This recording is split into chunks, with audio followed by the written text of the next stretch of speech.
Quiero recordarles a todos que estamos anunciando para el próximo mes de marzo bautismos.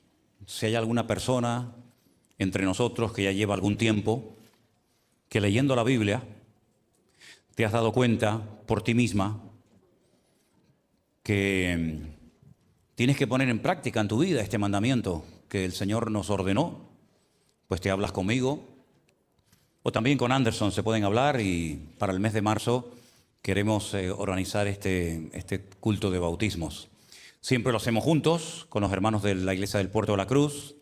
Nos juntamos un día entre semana, generalmente sábado, un domingo, y lo hacemos juntos, ¿eh? Así que tengan presente este anuncio.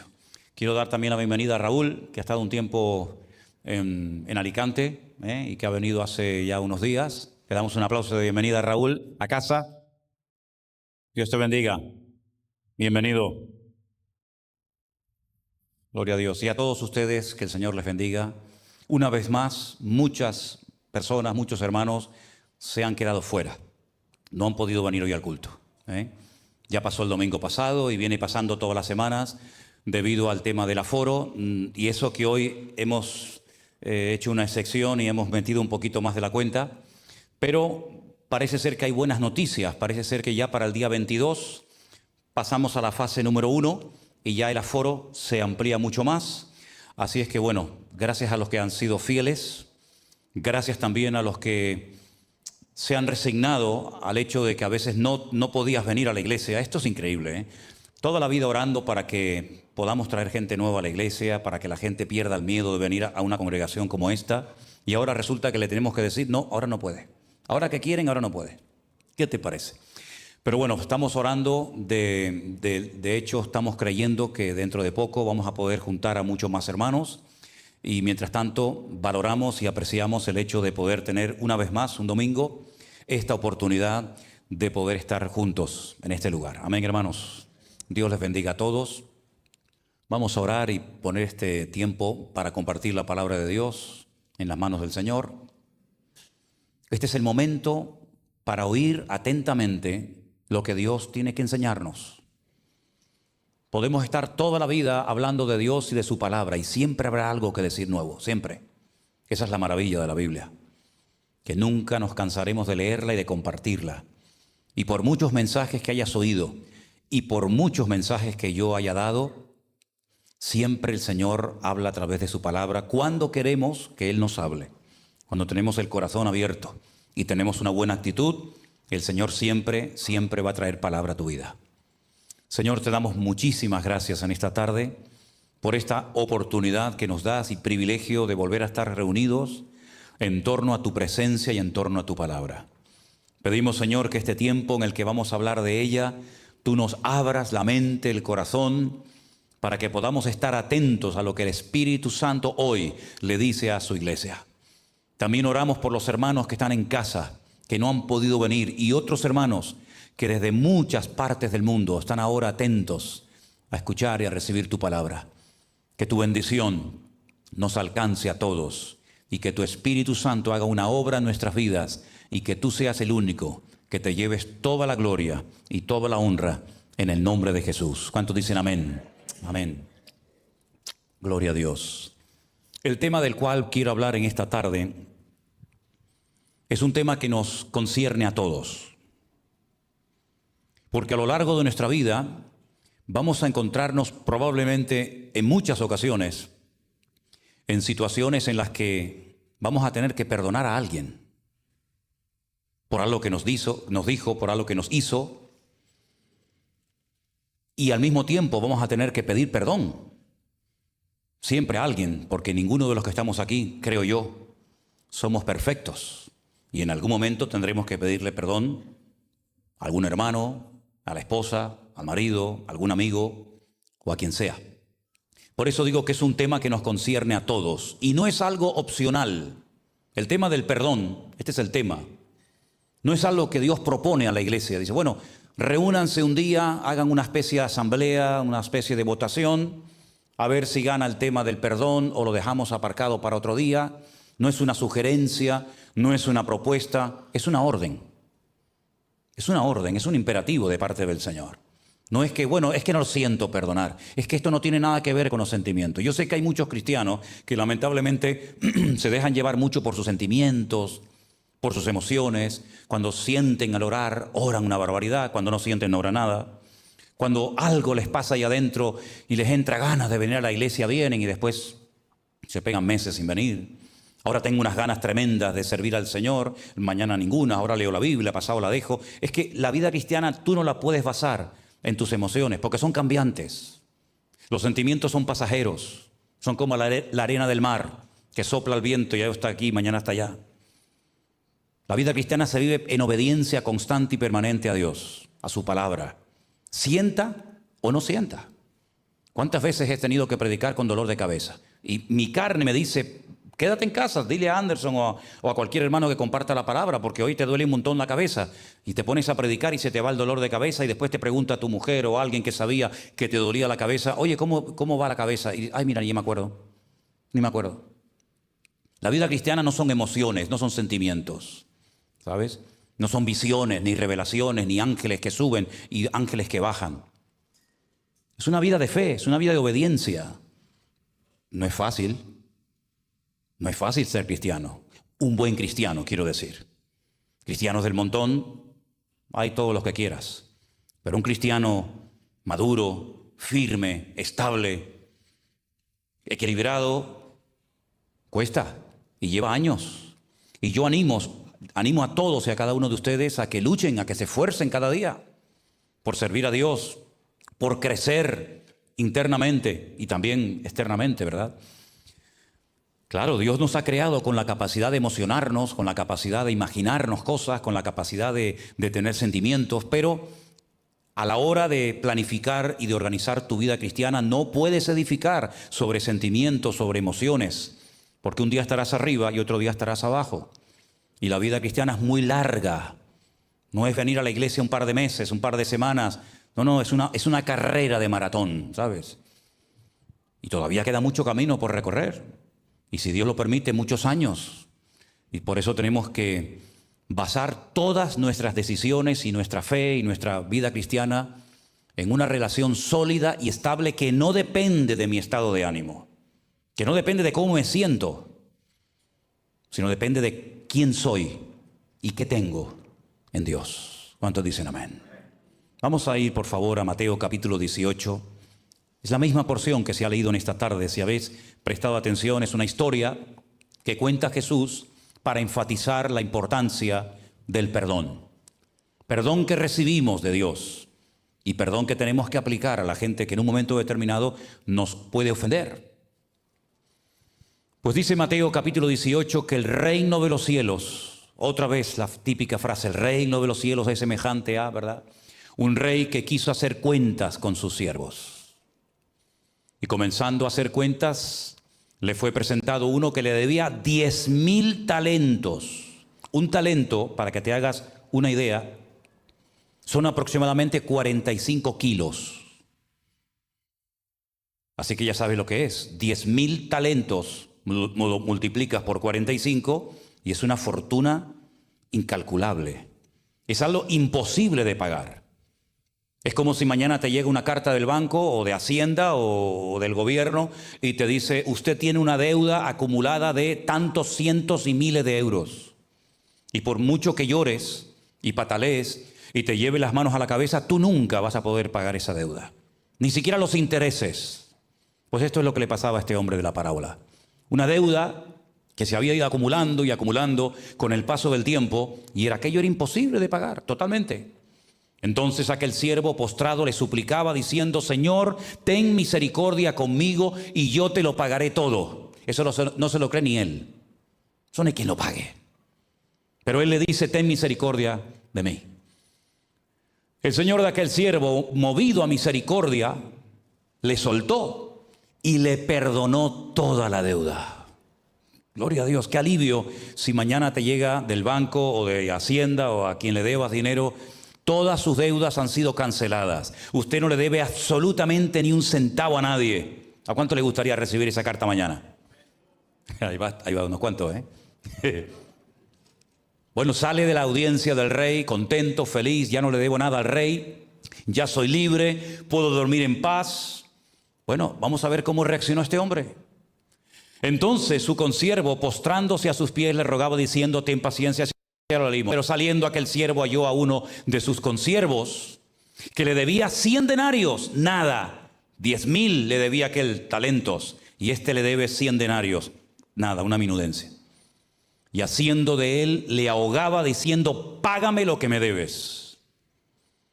Entonces su consiervo, postrado a sus pies, le rogaba diciendo, escuchen, le dice exactamente las mismas palabras que él le acaba de decir al rey. Ten paciencia conmigo y yo te lo pagaré todo. Exactamente igual, como si se hubieran copiado el uno del otro. Ten paciencia, yo te lo voy a pagar. No me niego a pagarte, pero tienes que darme tiempo. Tienes que tener paciencia conmigo. Mas él no quiso. No quiso tener paciencia ni misericordia, sino que fue y le echó en la cárcel. Le destruyó la vida a este hombre.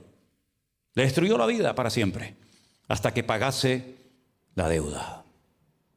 Viendo sus consiervos lo que pasaba, se entristecieron mucho y fueron y le refirieron a su señor todo lo que había pasado.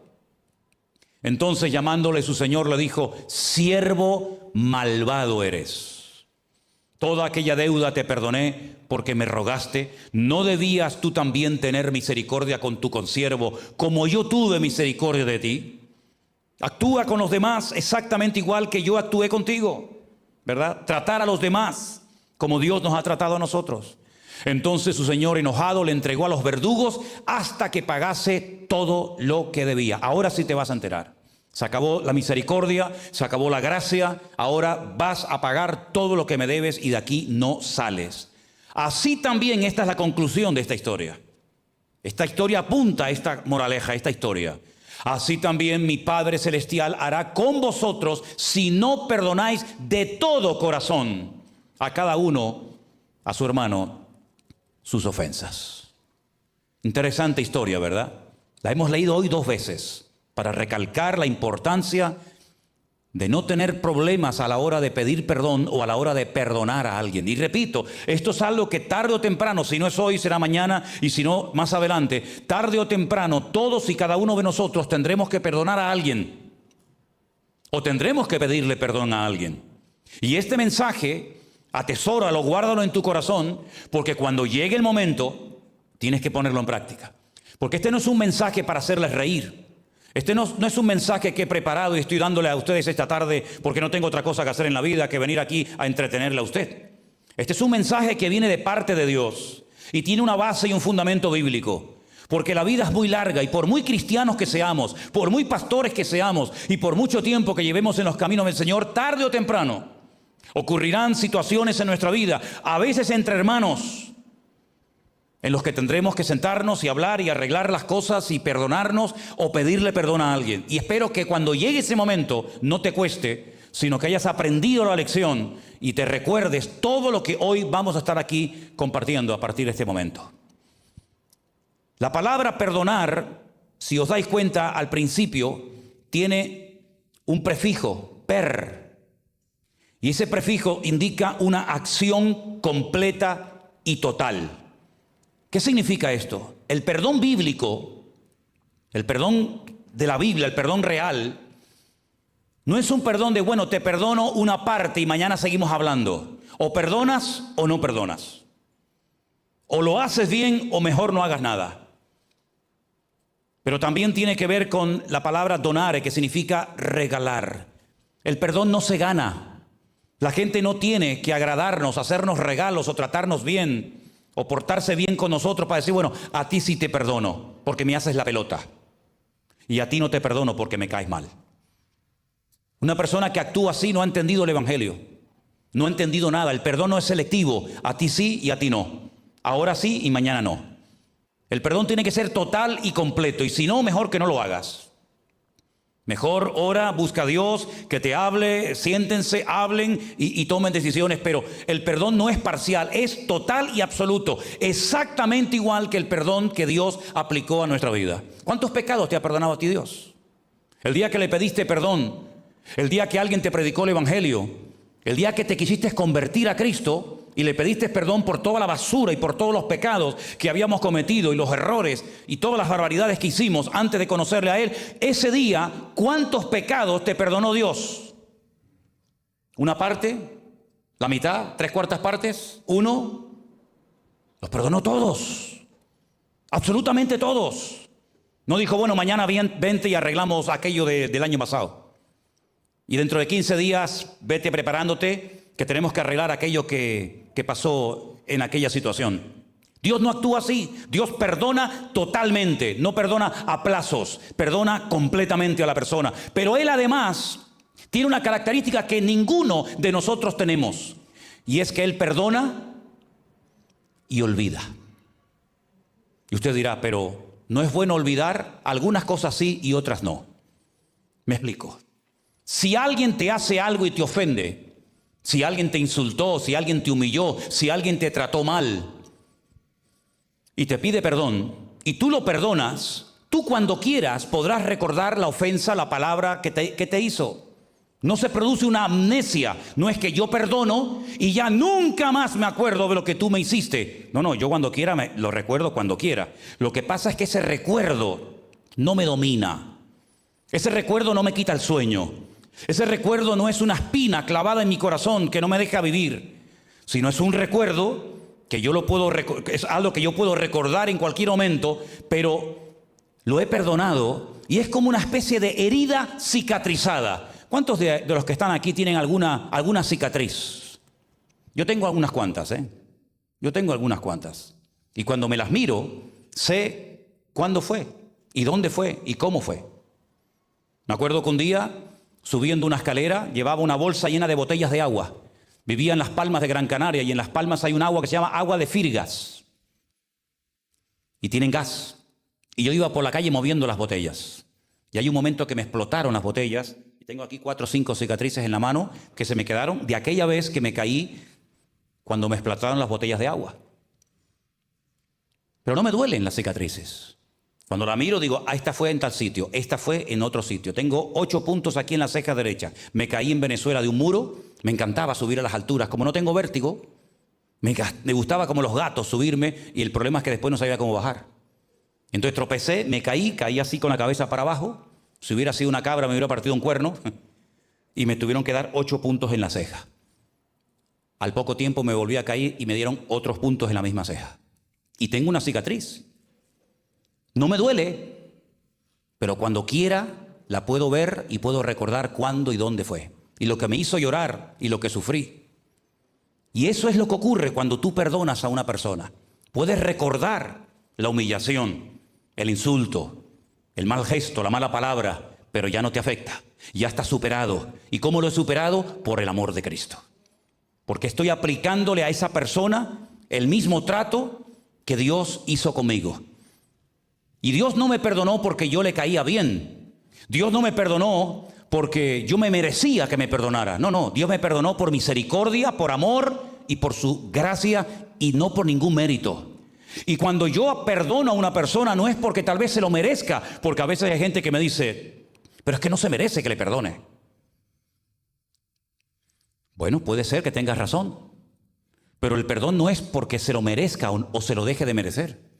El perdón es una evidencia de la madurez que tienes en Cristo.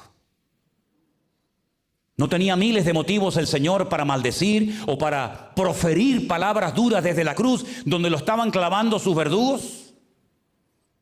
Yo a veces cuando veo algunas cruces, de verdad que no sé si echarme a reír o a llorar, porque las adornan, las ponen tan bonitas, y la cruz era un lugar de tragedia, de dolor, de humillación, de vergüenza, de tortura. Y en aquella cruz lo estaban crucificando, burlándose de Él hasta el último momento. Pero una de las veces que habla el Señor Jesucristo desde la cruz, ¿qué dijo al Padre? Padre, perdónalos, porque no saben lo que están haciendo. Pero no solamente perdonó para quedar bien y salir en la foto y pasar a la historia, ¿verdad? Sino que en ese momento, uno de los malhechores que estaba a su lado también le pide perdón a Él.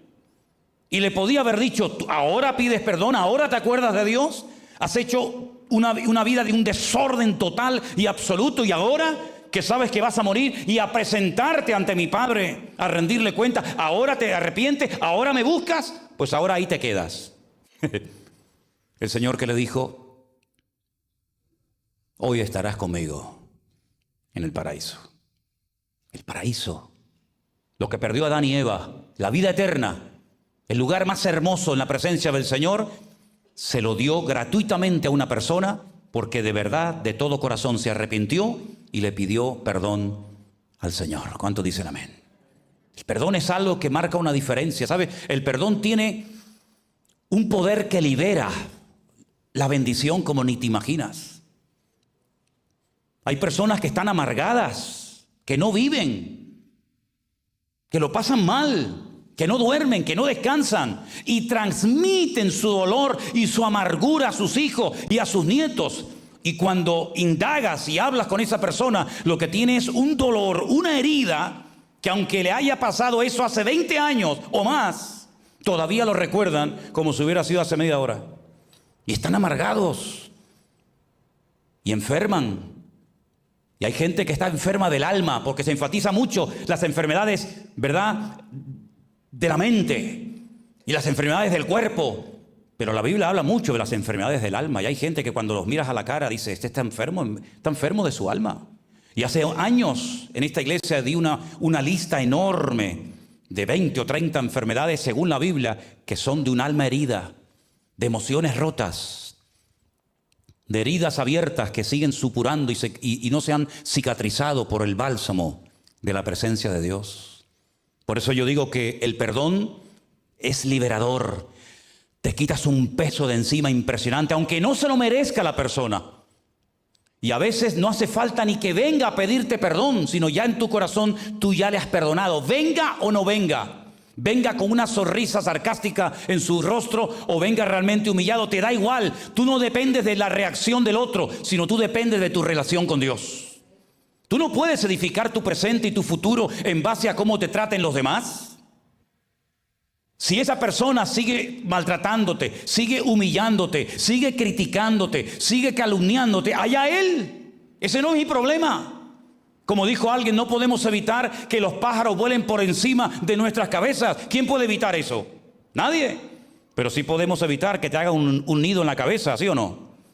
No podemos evitar que le caigamos mal a alguien. ¿Qué te crees? ¿Que le caemos bien a todo el mundo? ¿Qué te crees? Que todos los mensajitos que recibo por WhatsApp, por Facebook, por internet, todos son: ay, hermano, ay. No, hay de todo, ¿eh? Hay de todo y además está repartido. A veces le toca a una, a veces le toca al otro, a veces me toca a mí. No podemos evitar que la gente te hable, te critique, te cuestione, pero yo sí puedo evitar que lo que los demás hagan o me digan me afecte. Y a mí lo único que me tiene que mantener firme no es ni el aplauso ni el respaldo de la gente, sino yo dependo solamente de mi comunión con el Señor. Y eso lleva años aprenderlo, porque no nacemos, por lo menos a mí me costaba muchísimo de niño, no digo el perdonar, pero el llevarme bien con los demás, porque siempre fui un peleón y así era, sinceramente, créame. Pero cuando comencé a leer la Biblia me di cuenta de que el perdonar no es una señal de debilidad, no es de cobardes, sino es todo lo contrario. Hay que ser muy maduro y muy hombre en Dios para decir: te perdono a pesar de la que me estás liando y a pesar de la que me estás montando por la espalda. Te perdono. Pero te perdono de corazón.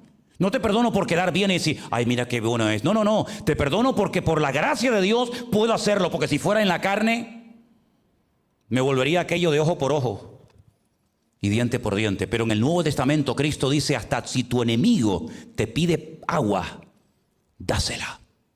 Si tu enemigo te pide que le lleves una carga, una milla, vete con él 2. Y así de esa manera le demostrarás que no eres un cristiano de teorías, sino un cristiano que ha entendido el Evangelio y ha experimentado en carne propia el amor de Dios. ¿Cuántos dicen amén? El perdón no solamente libera, sino que restaura. Hay gente en la Biblia que necesitaban ser restaurados. Y el perdón restaura muchas cosas. Restaura matrimonios. Restaura relaciones rotas de amigos, entre hermanos. Miren por ejemplo a Pedro. Un hombre que caminó por encima de las aguas, el único en la historia. Nunca ningún hombre, cuenta la Biblia, que caminara por encima de las aguas. Pedro sí. Pedro tuvo experiencias que jamás en la vida tendremos nosotros. Por ejemplo, una de ellas, cuando estaba en un monte, la tradición dice que era el monte Nebo, donde dice que de repente mientras el Señor Jesucristo oraba, Él vio a Moisés y a Elías allí en el monte. Él los vio. Y entre Moisés y Elías y Pedro hay centenares de años, pero Él los vio, una experiencia impresionante. Él fue el único hombre que recibió una palabra de alabanza en público por parte del maestro. Bienaventurado eres, Simón, hijo de Jonás, porque esta declaración que acaba de hacer no te la reveló tu papá, tu mamá, la aprendiste en la escuela, en la sinagoga, sino mi Padre que está en los cielos te ha revelado quién soy yo realmente. Mi identidad, mi esencia, tú la has captado, no porque la aprendiste en la escuela, sino porque mi Padre te la ha puesto en tu corazón. Imagínate. Pedro un día fue a pescar cuando le estaban exigiendo al Señor que pagara el impuesto. Y le dijeron, ¿ustedes no pagan impuestos? ¿Tu maestro no paga los impuestos a Roma? Y el Señor le dijo, vete a pescar. Y el primer pez que saques del agua, ábrele la boca y sácale una moneda y paga el impuesto, el tuyo y el mío. Qué bueno sería eso, ¿eh? Qué bueno sería decir, ¿cuánto debes mañana a Hacienda? ¿Cuánto le tienes que pagar? Tanto, vete aquí a la playa, coge la caña, échala y cuando la sacas hay una bolsita dentro y le pagas todos los impuestos. Esa experiencia la tuvo Pedro. Pero sin embargo, una vez cuando se vio confrontado y acorralado y no tuvo el valor de decir, sí, yo soy del maestro, aunque había dicho, ¿se acuerdan? Aunque todos estos te abandonen, yo nunca te abandonaré. Eso es menospreciar a los demás, eso es sentirse superior a los demás. Y al final, como dice el refrán, por la boca muere el pez, ¿no? Y le negó. Y cuando el Señor Jesucristo resucitó, le dijo a una de las mujeres que la había visto recién resucitado, vete a mis discípulos, coma, y a Pedro, porque él ha dicho que no me conoce, él ha dicho que no quiere saber nada de mí, entonces ya no es discípulo mío, ya no es. Pero dile a mi discípulo y a Pedro que vayan a Galilea, que allí me voy a encontrar con ustedes. Y allí va el Señor y allí se encuentra con Pedro. No le dijo, Pedro, una pregunta, ¿tú por qué me negaste? ¿Te imaginas que le hubiera preguntado eso el Señor? Qué vergüenza, ¿no? ¿Por qué me negaste? ¿Tú no dijiste que iba a estar conmigo hasta la muerte, hasta el final? ¿Dónde estabas? ¿Qué te pasó? Cobarde, bocazas y un montón de cosas más, ¿no? Sino solamente le dijo, Pedro, una pregunta. ¿Tú me amas? Una pregunta un tanto extraña, ¿verdad? Nunca Jesús le había preguntado eso a nadie. ¿Tú me amas? Y Pedro le dijo, sí, claro. ¿Cómo no te voy a amar? No, pero tú me amas de verdad, más que a tus peces, tus redes, tus barcas, más que a tu vida. Sí, claro, tú sabes que te amo. Y ya va la tercera y parece que ahí ya se dio cuenta Pedro. ¿Y qué es lo que está haciendo el Señor? Lo está restaurando. 3 veces me negaste, 3 veces confiesa que me quieres. Pero ahora te voy a poner a prueba. Porque la otra vez cuando dijiste que me ibas a defender hasta la muerte, yo no te puse a prueba y suspendiste el examen. Pero ahora te voy a poner un examen. Cuando eras más joven, hacías lo que querías. Y estoy parafraseando el texto. Ibas a donde querías. Cuando seas viejo, extenderás tus manos y te ceñirá otro, e irás a donde no quieras. Y dice el versículo siguiente en Juan 21, y esto dijo el Señor dando a entender con qué tipo de muerte había de glorificar a Dios. El único hombre del Nuevo Testamento que sabía cómo iba a morir. Yo no lo sé de qué voy a morir. ¿Tú lo sabes? Yo no sé de qué voy a morir ni cuándo. A veces hemos hecho esta pregunta, ¿no? ¿Te gustaría saber a qué edad vas a morir? ¿Te gustaría saber de qué vas a morir? Yo creo que nadie en esta tarde puede decir, yo voy a morir a tal edad y voy a morir de esto. Nadie lo sabe. Pedro sí lo sabía. Pedro sabía que no iba a morir de joven. Se iba a morir de viejo. Iba a morir crucificado en Roma, con la cabeza para abajo y los pies para arriba. Así murió Pedro, cuenta la historia.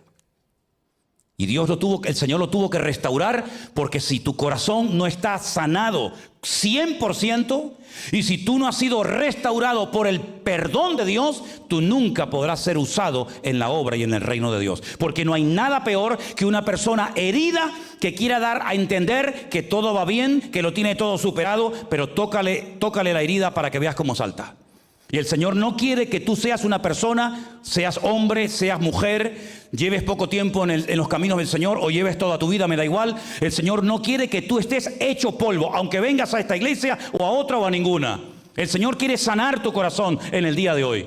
El Señor no quiere que vayas por la vida, mira lo que me hicieron, y mira lo que me hizo mi padre, y mira cómo me violaron, y mira cómo me echaron del trabajo, y mira, no, basta ya de lamernos las heridas y de estar toda la vida levantando compasión de los demás. El Señor te entiende y sabe y conoce tu corazón roto y dolorido. Y Él es el único, escúchalo bien, el único que puede arreglarlo y ponerlo en orden. Porque el poder de Dios te libera y el poder de Dios te restaura el corazón. ¿Cuántos dicen amén? Hay muchísimos ejemplos en la Biblia. Yo empecé a buscar ejemplos en la Biblia de personas que tuvieron que ser perdonadas o tuvieron que aplicar el perdón, y me quedé sorprendido. Yo dije, Señor, si empiezo a hablar de todo esto, el mensaje va a durar 5 horas. Y yo estoy seguro que ustedes no van a tener 5 horas para estar aquí escuchando un mensaje. Entonces lo tengo que resumir. Entonces cuando yo vea que empiecen a levantarse y a marcharse de 1 en 1, de 2 en 2, en 3 en 4, ya me daré cuenta de que ya están cansados y tengo que cortar. ¿Ustedes se acuerdan de un joven llamado José? Las cosas que ocurren en la adolescencia, en la infancia, en la juventud, no se olvidan nunca. Y el dolor más grande que experimentó José, lo experimentó no de grande, no de viejo, sino de muchacho, de joven. Y no es que vinieron personas malas, no es que vino un ejército, invadió el país y lo hirió y se lo llevó como esclavo. No. Su propia familia lo traicionó. Yo no sé si aquí hay alguien que pueda decir, pues a mí me traicionaron mis hermanos, mi familia, mi padre, mi madre, mi primo, mi cuñado, quien sea, me da igual. Los peores enemigos de José no eran los de afuera, eran los de casa. Sus hermanos le tenían envidia. Claro, es que mucha gente cuando tiene envidia y celos se convierte en gente peligrosa. Como he dicho en uno de los devocionales de esta semana pasada. Como Saúl, ¿verdad? La envidia, no lo podían soportar, no podían verlo. Se ponían incómodos, se ponían inquietos porque veían que Dios estaba con él. Y además su padre, para diferenciarlo del resto de los hermanos, le puso una túnica, una ropa de colores. Fíjate tú, que eso das el cante en cualquier lugar donde vayas. Y decían, ahí viene el soñador, con otro sueñecito más. Y no se le ocurría otra cosa a José que decir, yo he visto un sueño donde vi un día al sol, a la luna y a las estrellas que se postraban delante de mí. Y hasta el padre se enoja con él y le dice, pero hijo, ¿qué estás diciendo? Tú estás diciéndonos que yo, el sol, tu padre y tu madre y tus hermanos nos vamos a postrar delante de ti, que eres el más pequeño de la casa. ¿Pero esto qué es? Y dice que aquellas cosas Jacob las guardaba en su corazón porque eran sueños proféticos que iban a tener un cumplimiento, pero en el tiempo, no instantáneamente. Y aquellas cosas ponían nervioso a sus hermanos. Y la verdad es que lo que querían era matarlo. Esa es la verdad. Lean ustedes la historia de José en el libro del Génesis. Y el plan era matar a José. Pero gracias a Dios que intervino un hermano y le dijo, no lo matemos. Esto es muy fuerte. Vamos a meterlo en un pozo. Claro, en un pozo sin agua, con barro, con lodo en el fondo, te vas hundiendo. Y el muchacho gritaba y clamaba, desesperado, muerto de miedo. Y los que estaban fuera ni se inmutaban, insensibles totalmente ante el dolor ajeno. Les daba igual que su hermano estuviera muerto de miedo. Y estuvo allí horas y horas y horas metido en aquel pozo. Y al final dijeron, bueno, vamos a hacer algo. Vamos a sacarle la túnica. Vamos a matar a un cabrito, la empapamos de sangre. Y cuando nuestro padre pregunte, ¿dónde está José? Yo mandé a vuestro hermano. ¿Saben cuántos kilómetros caminó José desde la casa de su padre hasta Siquén, donde estaban sus hermanos? Casi 70 kilómetros caminando. Ahora, ¿cómo le vamos a decir a papá que José está muerto? Pues fueron capaces de engañar al viejo. Y no tuvieron remordimiento de conciencia durante 20 años. Le mantuvieron la mentira al padre. Y el padre estaba roto, hecho pedazos. padre estaba destrozado porque era su niño bonito, era el pequeñín de la casa, era su hijo amado, ¿verdad? Y entonces lo que hacen a José lo venden como esclavo a una caravana que venía, que compraban esclavos, y esa caravana, si se dan cuenta, se la vende a otra, y al final llega José a Egipto sin conocer el idioma, en otro país. De la noche a la mañana pasa de ser un niño mimado, un niño que lo tenía todo, a ser un esclavo en la casa de un egipcio, que vete tú a saber cómo lo trataba al principio. Sí, porque es muy bonita leer la historia de José según va transcurriendo, pero yo me imagino que al principio lo tratarían al trancazo, como a cualquier esclavo. Y encima después hasta cae en la cárcel y lo acusan de una cosa que no ha hecho. Bueno, de verdad que humanamente hablando es para desesperarte y decir, como yo algún día tranque a estos, se van a enterar. Porque me han destrozado la vida. Claro, es muy bonito leer la historia y ver el reencuentro, ¿verdad? Del padre y del hijo, cómo se encontraron, sí, pero él no sabía nada. Pero hay algo muy bonito que destaca en todo esto, y es que la Biblia dice que Dios siempre estuvo con José. En los peores momentos, el Señor siempre estuvo con él. Y hay algo que a mí me fascina de este muchacho, y es que él guardó su corazón.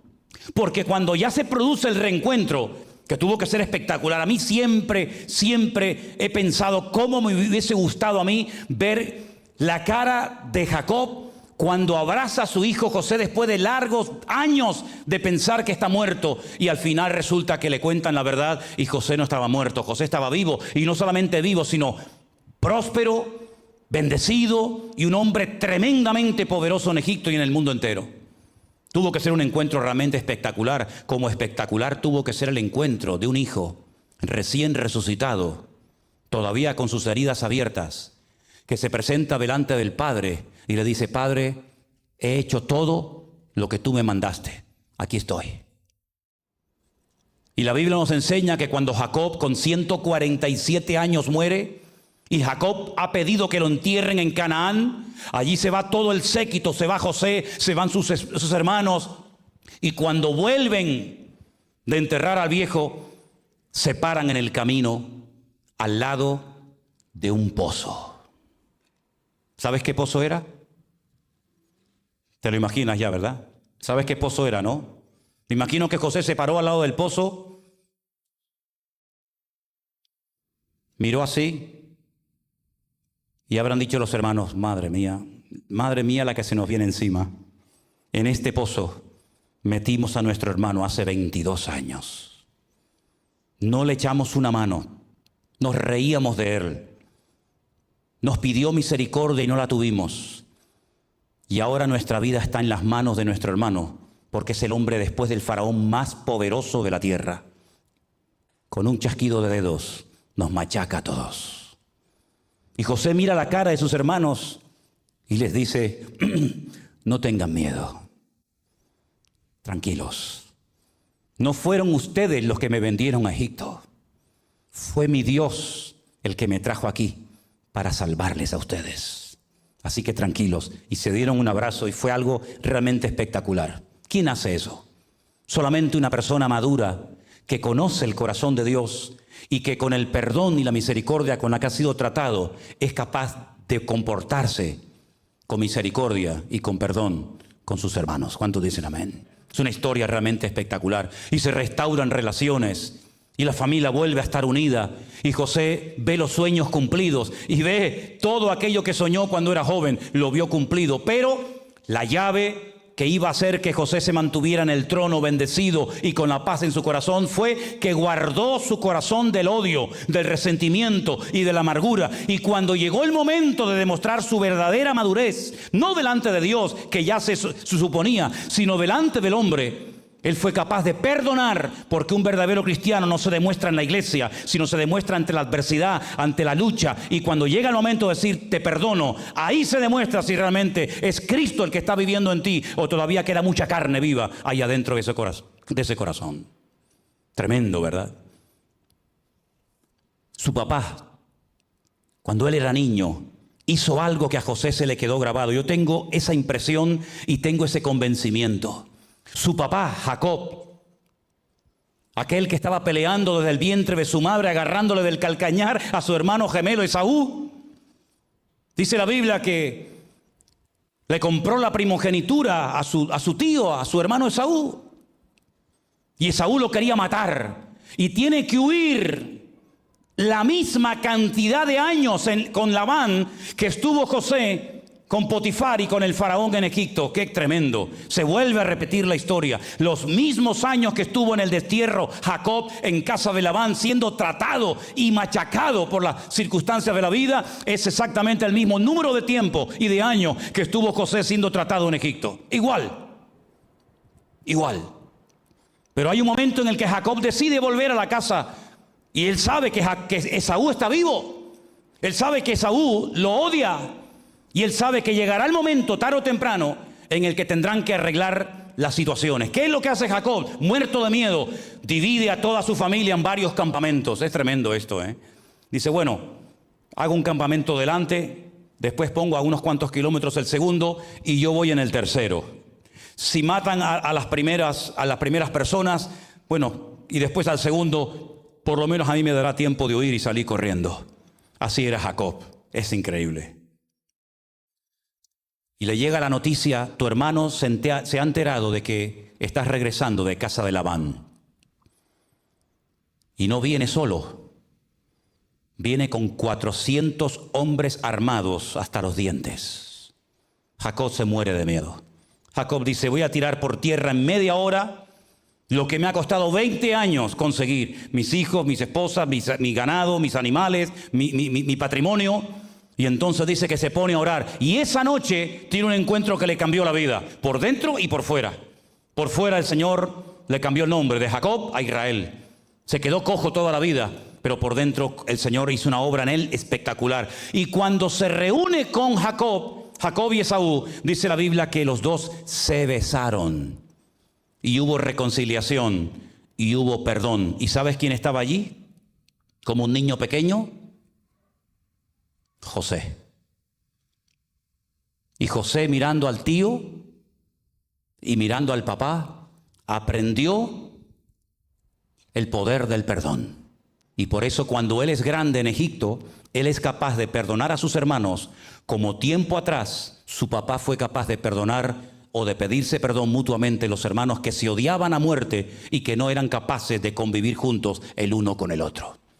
Tarde o temprano tendrás tu encuentro con esa persona, con esa situación en la que tendrás que demostrar no cuántos versículos de la Biblia sabes, porque te puedes saber la Biblia de memoria, pero cuando llegue el momento de la verdad, si no aplicas el perdón en tu vida, ¿de qué te sirve saber tantas cosas de la Biblia si luego cuando llega la hora de la verdad no la pones en práctica?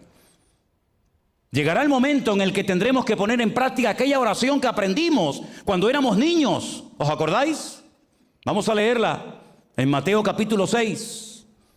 En Mateo capítulo 6, cuando el Señor Jesucristo está hablando del poder de la oración, Él dice en la famosa oración del Padre Nuestro, y perdónanos nuestras deudas, como también nosotros perdonamos a nuestros deudores. ¿Dónde estaba eso? ¿O dónde está? En el famoso Padre Nuestro, ¿sí o no? Yo me crié toda mi vida en colegios de curas, en los maristas en Venezuela y en los salesianos en España. Y me sabía el Padre Nuestro de memoria porque me obligaban a dirigir el rosario. Y ustedes saben, las bolitas del rosario, hay algunas que tienes que rezar 10 Padre Nuestros uno detrás de otro. Y los sé de memoria. Pero hay una parte en el Padre Nuestro donde el Señor habla de el perdón. Perdónanos como también nosotros perdonamos a nuestros deudores. Había una celebración histórica en Israel. Ningún pueblo en la historia de la humanidad ha tenido esta fiesta. Se llama el año de jubileo. Se celebraba cada 50 años. Había gente que vivía por lo menos un jubileo al año o en su vida, y había otros que nunca lo vivían. ¿En qué consistía el año de jubileo? Era una ley que Dios estableció en la Torá, en la ley de Moisés para el pueblo de Israel, que consistía en que cada 50 años las deudas se perdonaban. Nadie le debe nada a nadie. Los esclavos eran puestos en libertad. Las tierras, si se habían vendido, volvían a sus dueños originales. Y se empezaba de nuevo cada 50 años. ¿Te imaginas que el mundo tuviera esa ley? ¿Te imaginas que se le perdonara la deuda externa a todos los países del mundo que le deben al Fondo Monetario Internacional? Nadie le debe nada a nadie. Empezamos todo de cero. Aquí no va a suceder lo que está sucediendo ya. Es un hecho que los ricos cada vez son más ricos y los pobres cada vez son más pobres. Y hay países que ni siquiera pueden pagar los intereses de una deuda impagable que nunca podrán pagar. Y hay naciones que vendieron muchas cosas que eran de ellos, eran del Estado, y las vendieron para pagar su deuda externa. Y no solamente no pagaron la deuda externa, sino que la deuda externa se cuadruplicó más todavía que al principio. Porque hay deudas que no podemos pagar, y sobre todo la deuda que el ser humano tiene con Dios. Esa deuda es una deuda de sangre, no es una deuda de dinero, no es una deuda de que, bueno, enciendo 50 velas, me doy 30 latigazos, me dejo crucificar, me dejo torturar, voy caminando de rodillas, sabe Dios a dónde, y por fin cancelo la deuda delante de Dios. Es impagable. No podemos pagarle esa deuda a Dios. Y la deuda consiste en algo que Dios estableció como una ley divina y eterna e inalterable. La paga del pecado es la muerte. Yo no inventé esa ley. Yo no creé esa ley, es una ley divina. Dios dijo, el que peca muere, por dentro y por fuera, espiritualmente hablando y físicamente. Y es así. Y cada vez que veas un coche fúnebre, cada vez que veas en televisión, ha muerto no sé cuánta gente. La muerte no existía cuando Dios creó el universo. Cuando Dios puso a los primeros hombres, a la primera pareja en el jardín del Edén, no existía la muerte, ni la física, ni la espiritual. Entonces iban a vivir siempre, sí. ¿Y dónde iban a caber? Yo qué sé. Pero el hombre no iba a morir. Dios creó un ser eterno porque Él es un Dios eterno. Y Dios reprodujo en el hombre su esencia. Yo soy eterno, tú serás eterno. No hay limitaciones de espacio, de tiempo, tú tampoco. Porque es como una reproducción de Dios en el hombre. Como un prototipo de Dios. Viendo al hombre, te hacías una imagen de cómo es Dios. Viendo una moneda, la cara del César, sabías cómo era el César, aunque nunca en tu vida lo conocieras. El hombre era la moneda, era la esencia, era el botón de muestra de Dios. El hombre no tenía ningún tipo de limitaciones. No tenía calor, no tenía frío, no sudaba. Era perfecto, dice la Biblia. Seguramente hasta podía volar. Seguramente podía estar 20 horas debajo del agua sin ahogarse. No tenía ningún tipo de limitaciones, pero el día que pecó, el día que desobedeció a Dios, el día que se desconectó de la fuente de la vida, se convirtió en un ser mortal. Y se dio cuenta de todas las cosas que había perdido. Pero no sabía lo que era la muerte física porque nunca la había visto. Sabía lo que era vivir fuera del jardín del Edén. Sabía lo que era el miedo. Sabía lo que era la vergüenza. Sabía muchas cosas, pero todavía el concepto muerte no lo entendía. Porque nunca había muerto ningún ser humano. Ay, amigo, pero un día vio un charco de sangre en el campo. Y toca así, y es su hijo Abel. Inerte, no se mueve. Y es ahí cuando Adán y Eva dijeron, esto es lo que Dios nos dijo, que si pecábamos nos iba a suceder. Esto es la muerte. Esta es la muerte física, que yo ya sé lo que es por dentro, y esto es lo que pasa por fuera. Y a partir de ese momento, todo ser humano ha comenzado a morir. Mi abuelo murió con 106 años, y una de sus preguntas en los últimos días de su vida, manteniendo su razón perfectamente, era, ¿por qué vivo tanto? ¿Por qué no me muero? Vio morir a centenares de personas, a amigos, familiares. Y él dice, ¿por qué yo no me muero? Y yo decía para mí, digo, no te preocupes, abuelo. La muerte te va a encontrar algún día. Y murió como un pajarito. El médico dijo, se le acabó la pila. No murió de ninguna enfermedad, murió de viejo, ahí acostado. Pero murió. Y el que más vivió, Matusalén, también murió. Y Moisés, y Abraham, y David, y Pablo, y Pedro, y todos moriremos algún día. Porque está establecido por Dios que todos los hombres mueran una vez. Unos de viejo, otros de cáncer, unos de accidente, unos de un tumor. Yo qué sé, hay 20.000 formas. Es una ley inalterable. Los ricos se mueren, y los blancos, y los negros, y los evangélicos, y los satanistas, y todo el mundo se muere. Es una ley eterna. Pero mis queridos hermanos, mientras estemos en esta vida, tenemos que aprender a vivir. Y una de las mejores maneras de poder vivir en victoria y con la paz de Cristo es perdonando constantemente a todo el mundo. Porque nadie me debe nada. Si alguien me debe algo, que se lo paga a Dios. A mí nadie me debe nada. Y no nos debe de costar pedir perdón, ni nos debe costar tampoco ni el perdonar, ni el pedir ser perdonado. Amén, hermanos. Cuando llegaba el año de jubileo, imagínate, los esclavos ya son libres, nadie le debía a nadie a nada. Y uno dice, pero eso no existe hoy en día. No, es verdad, no existe. Nadie le quiere perdonar las deudas a nadie. Pero para eso vino el Hijo de Dios a este mundo, para pagarle a Dios la deuda que la raza humana nunca le iba a poder pagar. Porque era una deuda de sangre. Alguien tenía que ocupar el lugar del pecador. Un pecador, morir por otro pecador no tiene sentido, es una incoherencia. Tenía que venir un ser perfecto, sin pecado, sin mancha, digno, que no hubiera nunca pecado ni con el pensamiento, ni con la mirada, ni con nada. Y ese ser, ¿dónde estaba? Ese león de la tribu de Judá, la raíz de David, el verbo hecho carne, el alfa y el omega, el príncipe de paz, vino a este mundo a morir por nosotros. Y Él fue el único que pudo pagar la deuda impagable delante de Dios, con su vida y con su sangre. Y por eso predico el Evangelio, porque creo que esta es la solución para las naciones, porque creo que esta es la única manera de que levantemos cabeza y de que nuestra vida sea una vida bendecida y prosperada por el Señor. Teniendo paz con Dios, tenemos paz con nosotros mismos. Y cuando yo entiendo que yo, que era un desgraciado, un miserable, lleno de odio, de resentimiento, de amargura, de soberbia, de demonios que vivían dentro de mi cuerpo, cuando Dios me liberó, cuando Dios me limpió, cuando Dios me sanó y cuando Dios me perdonó toda la basura que había hecho y las palizas que di, las mentiras que hice y las cosas terribles que hice, aunque era un jovencito, ¿cómo no voy yo a perdonar?